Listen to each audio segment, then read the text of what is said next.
କହିଥିଲି ପିଠା ହେଇଥିଲା ବରା ପାଇଁ ମଧ୍ୟ ମନ ଯାଇଥିଲା।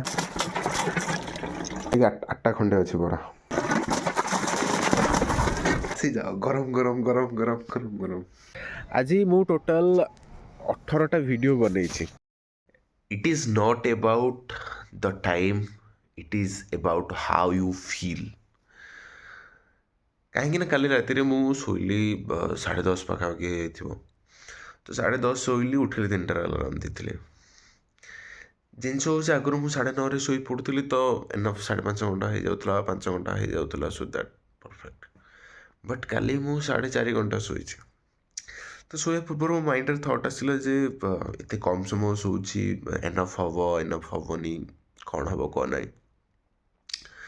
ବଟ୍ ଆଇ ଥଟ୍ ଦ୍ୟାଟ୍ ନା, ଡିପେଣ୍ଡ କରୁନି ମୁଁ କେତେ ଘଣ୍ଟା ଶୋଉଛି, ଡିପେଣ୍ଡ କରୁଛି ମୁଁ ଯେତିକି ଘଣ୍ଟା ବି ଶୋଉଛି ସେଇଟା କେତେ କ୍ୱାଲିଟି ରହୁଛି। What is the quality of that slip.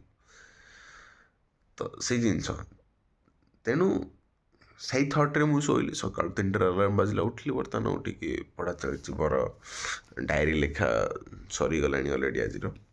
ତା ସହିତ ସାଇମଲ୍ଟାନିୟସଲି ଏପଟେ କାମ ବି ଚାଲିଛି ମୋର।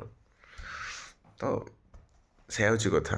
ତେଣୁ ଆନାଲିସିସ୍ ନିଜେ କରନ୍ତୁ। ନିଜ ଲାଇଫ୍ର ଅଧାରୁ ଅଧିକ ଜିନିଷ ଆପଣ ଆକ୍ଚୁଆଲି ଫ୍ୟାକ୍ଟ ସେୟା ନଥାଏ, ଆପଣ ଭାବିକି ସେଇ ଜିନିଷଟାକୁ ସେୟା ବନେଇ ଦେଇଥାନ୍ତି। ଥରେ ଭାବିକି ଦେଖନ୍ତୁ।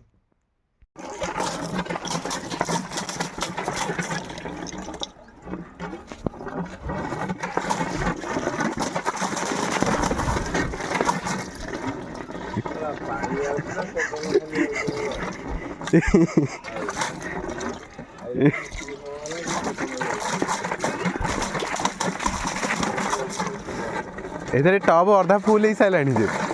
ହଁ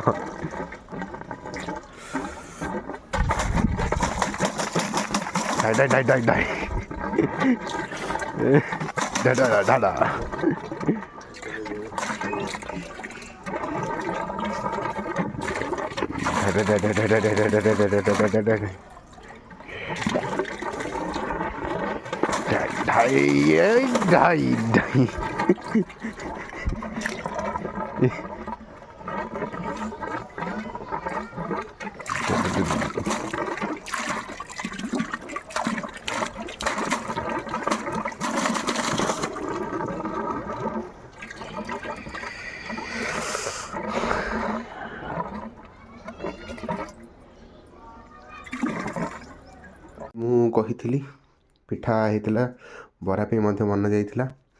ମୋ ପାଇଁ ବରା, ନନାଙ୍କ ପାଇଁ ବରା, ଭାଇନା ବୋଉର ଆସୁଛି।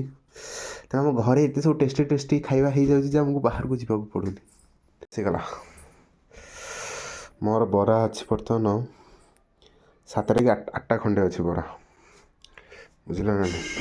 ତେଣୁ ଘରେ ଆମର ଏତେ ଟେଷ୍ଟି ଖାଇବା ହେଇଗଲା, ତେଣୁ ବାହାର ଖାଇବା ଆମକୁ ଏତେ ସ୍ୱାଦ ଲାଗୁନି। ଖାଇବ ବୋଲେ ଆସିଯାଅ ଗରମ ଗରମ ଗରମ ଗରମ ଗରମ ଗରମ।